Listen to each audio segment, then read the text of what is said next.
അസ്സലാമലൈക്കും ഫ്രണ്ട്സ്, പുതിയൊരു വീഡിയോയിലേക്ക് എല്ലാവർക്കും സ്വാഗതം. എന്തൊക്കെയുണ്ട് വിശേഷം? എല്ലാവർക്കും നല്ല സുഖമാണോ?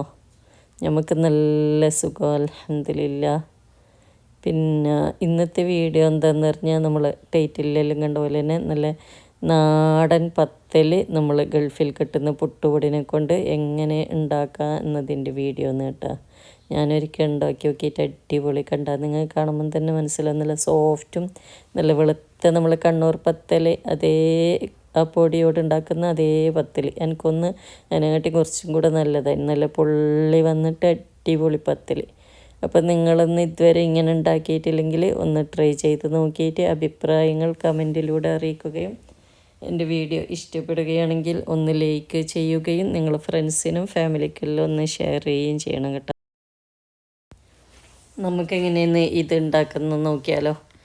ഈ പത്തൽ പുട്ടുപൊടിയില്ലേ, നമ്മൾ ഇവിടെ പാക്കറ്റ് വരുന്ന പുട്ടുപൊടിയാണ് ഞാനിവിടെ എടുത്തിരിക്കുന്നത്. 2 കപ്പ് ഈ പാക്കറ്റിൽ വരുന്ന 2 കപ്പ് പുട്ടുപൊടി എടുത്തിട്ടുണ്ട്. അത് നമുക്കൊരു വലിയ പാത്രത്തിൽ ഇട്ട് കൊടുക്കാം. കാരണം പുട്ടുപൊടി ആയതുകൊണ്ട് തന്നെ കുറേ ആവും കുഴച്ച് വരുമ്പോൾ കേട്ടോ. അപ്പം നമുക്കിത് ഒരു പാത്രത്തിൽ ഇട്ട് കൊടുത്തിട്ട് തിളച്ച വെള്ളമാണ് ഞാൻ ഇതിൽ ഒഴിച്ച് കൊടുക്കുന്നത്.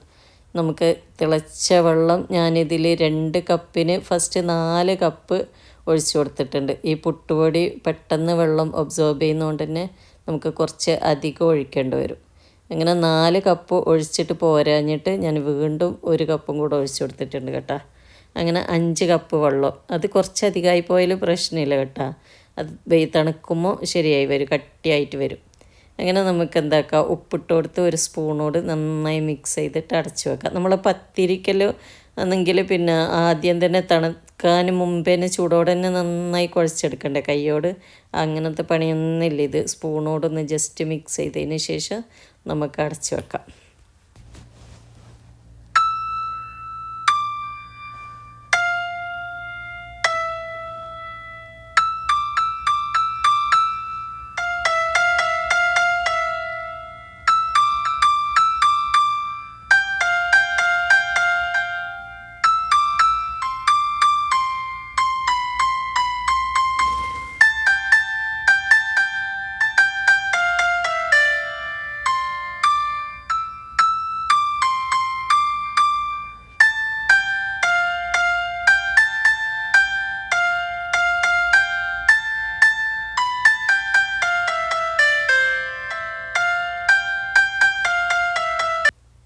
തണുത്താൽ നമുക്ക് എന്താക്കാം, ഒരു മിക്സിൻ്റെ ജാറിൽ കുറച്ചായിട്ട് ഇട്ടിട്ട് ഇതുപോലെ കട്ടിയിൽ അരച്ചെടുക്കാം. പുട്ടുപൊടി ആയതുകൊണ്ട് ആ തരിതരിപ്പ് പോകുന്നത് വരെ ഒന്ന് ജസ്റ്റ് അടിച്ചെടുത്താൽ മതി. എന്നാൽ തന്നെ നല്ല പത്തലിൻ്റെ ആ മാവനായി കിട്ടും കേട്ടോ. അങ്ങനെ കട്ടി കൂടുതലാണെങ്കിൽ 1 2 സ്പൂൺ വെള്ളം ഒഴിച്ചിട്ട് അരച്ചെടുക്കാം. അങ്ങനെ കുറച്ചാകുന്നതുകൊണ്ട് അത്ര വെള്ളം വേണ്ടി വരില്ല. അങ്ങനെ വെള്ളം ഒഴിച്ചിട്ട് കട്ടി കുറവാണെങ്കിൽ നമുക്ക് എന്താക്കാം, 1 ടേബിൾ സ്പൂണോ മറ്റും നമ്മൾ പത്തൽ പൊടിയില്ലേ അതിട്ട് കൊടുത്തിട്ട് ഒന്ന് നന്നായി കുഴച്ചതിന് ശേഷം ഇതുപോലെ ഉരുളകളാക്കിയിട്ട് പരത്തിയിട്ട് ചുട്ടെടുക്കാവുന്നതാണ്. നല്ല അടിപൊളി പത്തലാണ്. നിങ്ങളൊന്ന് ഇതുവരെ ഇങ്ങനെ പത്തൽ ഉണ്ടാക്കിയിട്ടില്ലെങ്കിൽ ഒന്ന് ട്രൈ ചെയ്ത് നോക്കണം.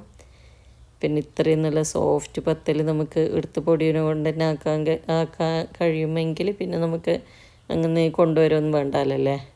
അപ്പം നിങ്ങൾക്കെല്ലാവർക്കും എൻ്റെ പത്തലിൻ്റെ വീഡിയോ ഇഷ്ടപ്പെട്ടു എന്ന് വിചാരിക്കുന്നു. കണ്ട നല്ല അടിപൊളി സോഫ്റ്റ് പത്തൽ. നമ്മൾ സാധാരണ കണ്ണൂർ പത്തൽ, കണ്ണൂരിൻ്റെ പത്തൽ പൊടിയെ കൊണ്ടുണ്ടാക്കിയ പോലെ തന്നെ നല്ല പത്തലല്ലേ. അപ്പോൾ നിങ്ങൾ ഇങ്ങനെ ഉണ്ടാക്കിയിട്ടില്ലേ ഒന്ന് ട്രൈ ചെയ്ത് നോക്കണം. നാട്ടിലുള്ള ആൾക്ക് പിന്നെ വിഷമമില്ല. പുട്ടുപൊടി ഉണ്ടാക്കുന്നതും പത്തൽ പൊടിക്കുന്നതെല്ലാം ഒരേ വിഷമം തന്നെയാണെന്നല്ലേ. അരി ഒന്ന് കഴുകി ജസ്റ്റ് ഉണക്കി മില്ലെന്ന് ആൾ വിളിച്ചാൽ ഇപ്പം വരും, എന്നിട്ട് കൊടുത്തയച്ചാൽ മതി. പക്ഷേ പിന്നെ ഗൾഫിലെല്ലാം നിൽക്കുന്ന ആൾക്കാന്ന് പത്തലിൻ്റെ പൊടി, മുളക് പൊടി, മല്ലിപ്പൊടിക്കെല്ലാം ഭയങ്കര കഷ്ടപ്പാട്. അതുകൊണ്ടാണ് ഞാൻ ഈ വീഡിയോ ചെയ്തത് കേട്ടോ. അപ്പോൾ നിങ്ങൾക്ക് ഇഷ്ടപ്പെട്ട ഒന്ന് ഫ്രണ്ട്സിനെല്ലാം ഒന്ന് ഷെയർ ചെയ്യണം. പിന്നെ എൻ്റെ ഫ്രൈ പാൻ, ഞാൻ സാധാരണ യൂസ് ചെയ്യുന്ന ഫ്രൈ പാനിൻ്റെ ആ പിടി ഇളകിപ്പോയി കേട്ടോ. അങ്ങനെ ഞമ്മ ഇതാക്കിയെന്ന് ഇവിടെ ഞമ്മ പോയിട്ട് ഞാനും എൻ്റെ മോൻ്റെ കൂടെ പോയിട്ട് വാങ്ങിയെന്നൊരു ഫ്രൈ പാൻ വാങ്ങി, നല്ലൊരു ഫ്രൈ പാൻ. അങ്ങനെയൊക്കെയാണ്. നിങ്ങൾക്ക് എല്ലാവർക്കും എൻ്റെ വീഡിയോ ഇഷ്ടപ്പെടുമെന്ന് വിചാരിക്കുന്നു. വീഡിയോ ഇഷ്ടപ്പെടുകയാണെങ്കിൽ ലൈക്ക് ചെയ്യാൻ മറക്കരുത് കേട്ടോ. അപ്പം ഞാനിതിൻ്റെ കൂടെ തന്നെ നല്ല ഉണ്ണിയപ്പം ഉണ്ടാക്കുന്ന വീഡിയോ നമ്മളെ വീട്ടിലെ കുറച്ച് വിശേഷങ്ങൾ ഇൻക്ലൂഡ് ചെയ്തിട്ടുണ്ട്. അപ്പോൾ നിങ്ങൾ വീഡിയോ സ്കിപ്പ് ചെയ്യാതെ കാണുകയും ഇഷ്ടപ്പെടുകയാണെങ്കിൽ ലൈക്ക് ചെയ്യുകയും ചെയ്യണം. പിന്നെ ഇനി ഇതിൽ നല്ലൊരു അടിപൊളി വീഡിയോ ആയിട്ട് വരുന്നത് വരെ bye. Thank you for watching.